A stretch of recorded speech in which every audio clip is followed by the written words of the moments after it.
और संपत जी के लिए कभी मैंने कोई पंक्ति नहीं बनाई नहीं, 4 पंक्तियां है मैं इनको दे रहा हूँ क्योंकि समय कम है। मैंने कभी इनके ऊपर कोई पंक्ति बनाई नहीं, इनके ऊपर जो पंक्तियाँ वो फिट बैठती 4 पंक्तियाँ हैं।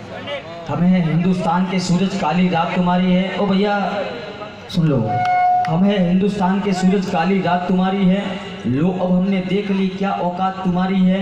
और आपके देशभक्ति के जुनून को रोकने वालों, इस शेर के आगे कुत्तों जितनी बस औकात तुम्हारी है।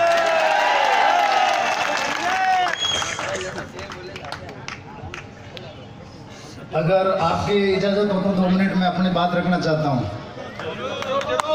भारत माता की वंदे वंदे। अभी आज जो आपने ये जोश देखा आशा जी के अंदर, जालोर गेट पे जब 2 साल पहले आशा जी आए थे तो उससे पहले शायद ये भजन नहीं गाते थे, और कार्यक्रम से पौन घंटे पहले मैं मिला आशा जी से। मैंने कहा आशा जी यहाँ पे एक भी भजन नहीं गाना है, सिर्फ आपको देशभक्ति गाने थे। डर गए, बोले मेरी तैयारी नहीं है। तो इन्होंने जैसे तैसे भी करके इतना शानदार कार्यक्रम रखा था। फिर अगली बार इन्होंने कहा कि मैं करना चाहती हूँ कार्यक्रम।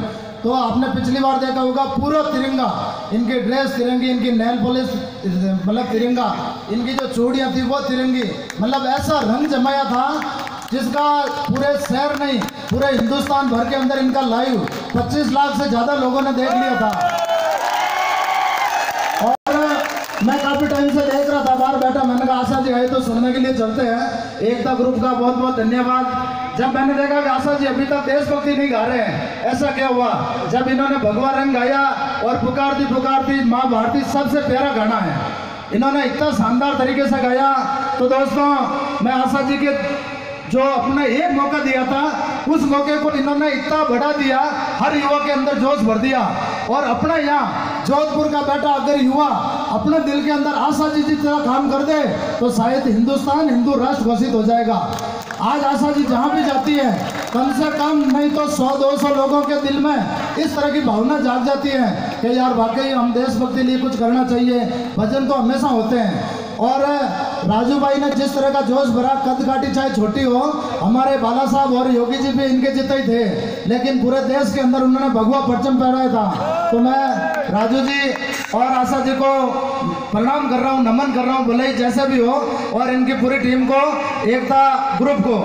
और इन्होंने पाकिस्तान और कश्मीर की तो बात कर ली, लेकिन अपने जोधपुर की बात अपने को बतानी पड़ेगी।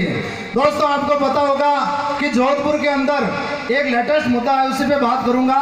यहाँ पे एक अतीक मोहम्मद करके मुसलमान है, वो गौशाला चला रहा है पिछले 2004 से भुजाउड़ के अंदर। तो हर एक हिंदू को लग रहा है भाई मुसलमान है गौशाला चला रहा है, अच्छी बात है। अपन तो यही चाहते हैं कि भाई एक मुसलमान गौशाला चलाए तो अच्छी बात है।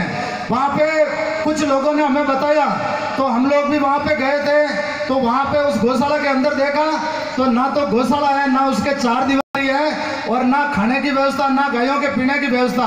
जब हमने सुदर्शन चैनल जो सत्यनारायण जी खड़े हैं ये भी मौके पे चले थे, तो वहाँ पे मीट बन रही थी। अब आप बताओ, जब पुलिस मौके पे आई, सुदर्शन पे खबर चली, तो वहाँ पे पुलिस ने कहा कि भाई रिकॉर्ड लेके आओ।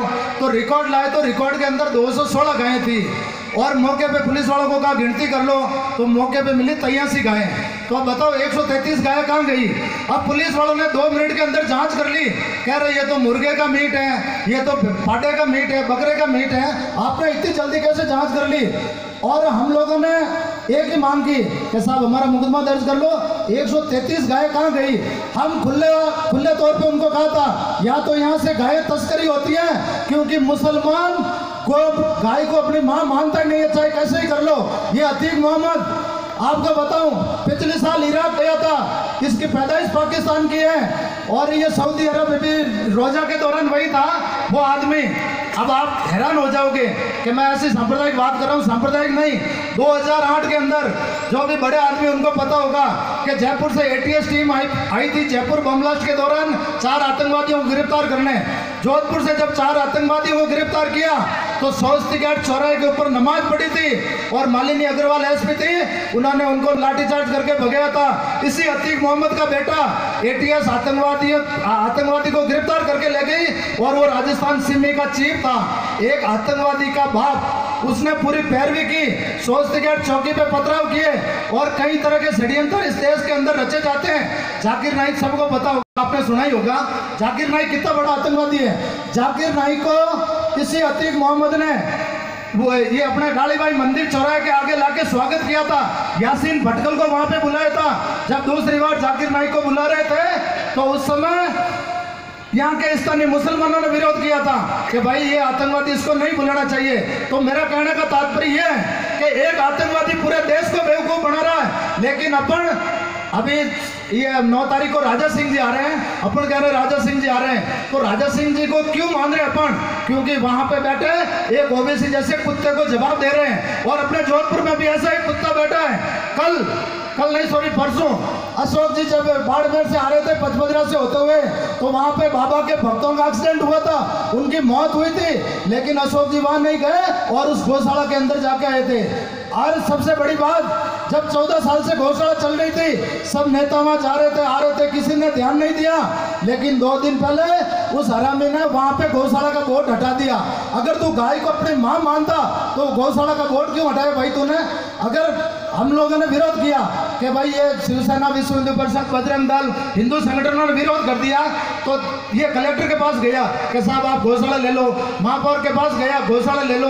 अरे गौशाला क्यों ले रहे हैं? अगर मैं गाय की सेवा कर रहा हूँ तो पूरा शहर नहीं, पूरा हिंदुस्तान आपके साथ होगा।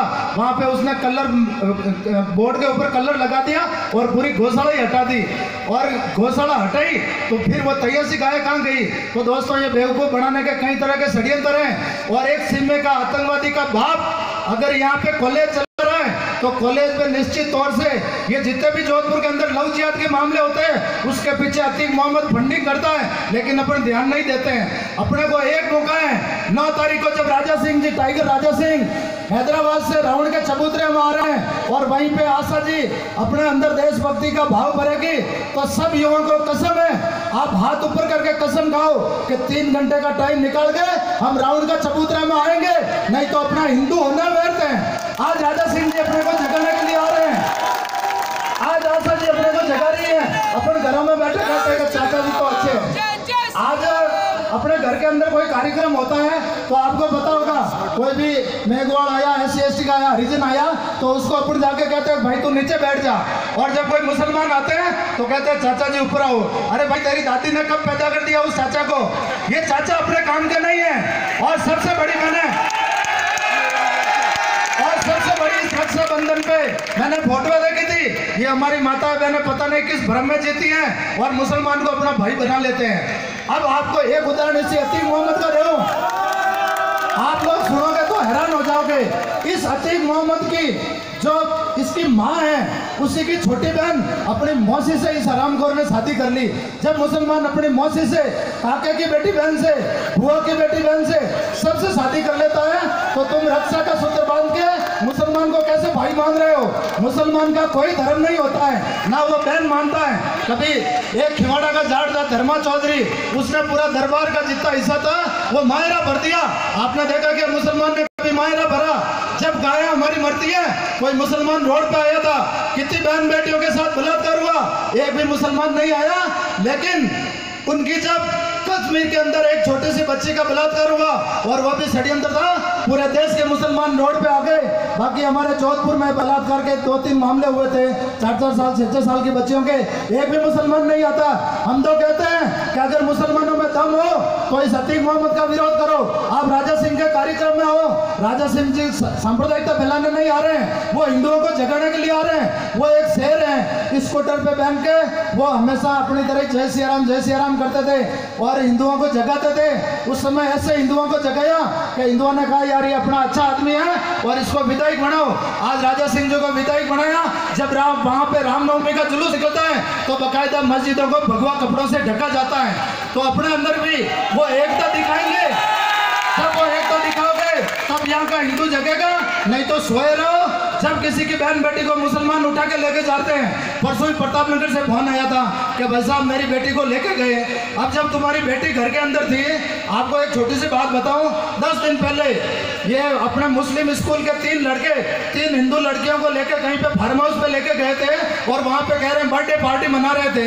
हम लोग वहाँ पे गए, उन हिंदुओं से कहा कि आप मुकदमा दर्ज कराओ, लेकिन एक भी हिंदू ने, तीनों बेटियों वाले ने अपने बेटी को घर ले गए और मुकदमा दर्ज नहीं कराया। उस बेटियों को क्या करोगे? हराम करो, घरों में ले जाकर कैसे आप बेटी कहोगे? वो एक मुसलमान की रखेल बड़ी थी एक दिन के लिए, और आप लोग कहते हो कि हम लोग हमारी इस बेटी को घर लेके जा रहे हैं। पूरे दिन वहाँ पे सब संगठनों के आदमी खड़े रहे, लेकिन पुलिस भी उनको दबाती रही कि नहीं नहीं ऐसा नहीं करना है। बच्चियां कहाँ पे कॉलेज में जाती है, आप पीछे ध्यान रखो, क्योंकि ये मुसलमान अपने फेसबुक आइडिया व्हाट्सएप पे हिंदू लड़के बनते हैं और हिंदू लड़के बन के लड़कियों को फंसाते हैं। आप ना तो इनसे राखी का भाई बनाओ, ना इनसे, अगर बनाना तो इतने हिंदू बैठे हैं, आप इनको बनाओ ना। शिवाजी महाराज ने यही सिखाया था कि वो 16 साल के थे, उस समय उन्होंने सिवनेर का किला जीत लिया। अब ये भजन से दिया है, मैं ज़्यादा समय लूंगा नहीं।